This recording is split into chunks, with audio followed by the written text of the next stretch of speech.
At 4 o'clock in the morning, directly off the point of Mandarin, Maple Leaf struck an explosive instrument of war and sank onto the soft, muddy bottom of the St. Johns River.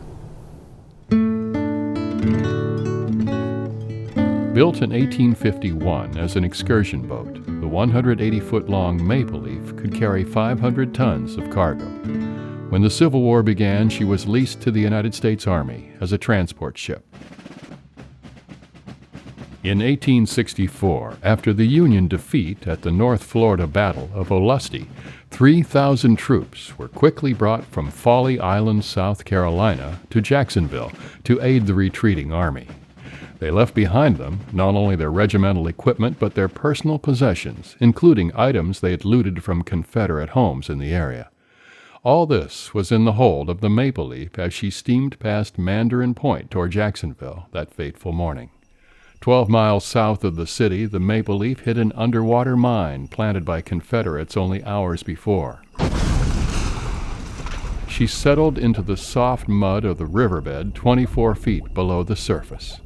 It was athwart the stream, meaning pointing east-west. The river there runs north-south. The tidal currents wrenched the vessel, forcing it down into the mud.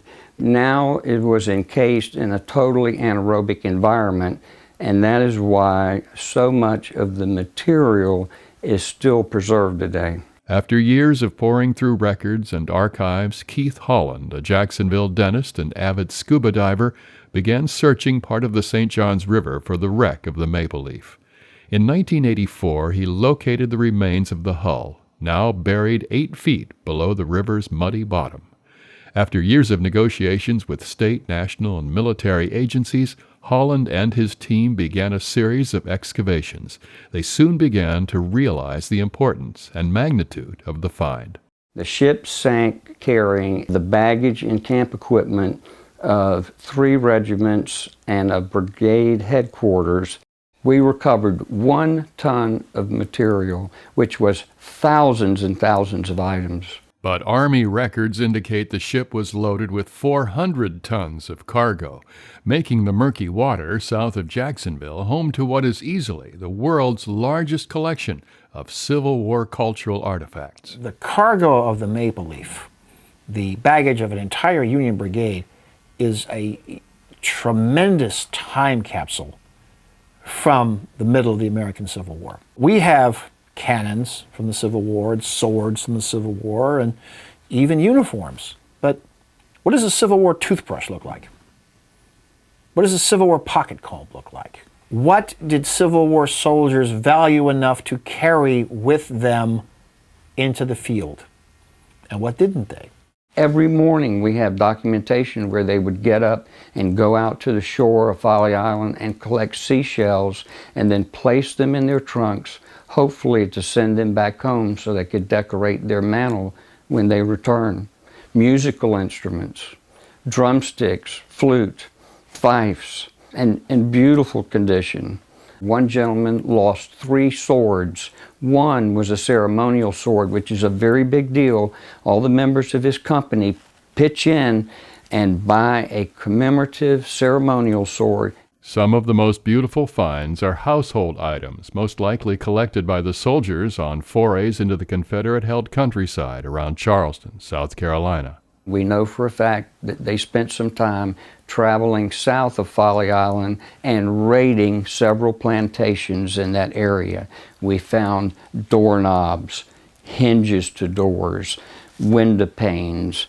One item that I would love to live long enough to see, it would be a pigeonhole desk, which is where the 13th Indiana and the New York Regiment placed all of their written documents and letters that were important about the war. All that material was lost in the hull of the Maple Leaf, and we already know for a fact that even paper can survive. But Holland and his team did recover a host of other beautifully preserved military artifacts. That catch is absolutely priceless to understanding what the experience of being a soldier in the Union Army from 1861 to 1865 was like. Each soldier kept his personal possessions in a wooden box with his name painted on the lid. The boxes recovered from the Maple Leaf are filled with both everyday items and small treasures. It's very easy to forget that the Civil War was about people, caught up in what was, for most of them, the greatest experience of their life. For thousands of them, the last experience of their life. Most of the people involved in the Civil War have never had a voice. They didn't keep journals, they didn't write letters, or they haven't survived. That material from the Maple Leaf gives us a window onto their lives, what they valued, what they believed in. But with such a wealth of cultural treasure on board, it's hard to understand why the world so quickly forgot about the Maple Leaf after she sank, leaving her cargo completely undisturbed for the next 125 years. It was just one of those tragic things that occurred during the war, but it was not the Monitor, it was not a USS naval ship, it was a transport, and there was very little recorded about it. The Maple Leaf shipwreck was declared a National Historic Landmark in 1994. No other excavation has been done since then. But Keith Holland still marvels at the sheer magnitude of his discovery. And how are you ever going to remove 800,000 pounds of cultural material and conserve it? It's not practical. It has to be done in cycles. The next generation will have to excavate the next time.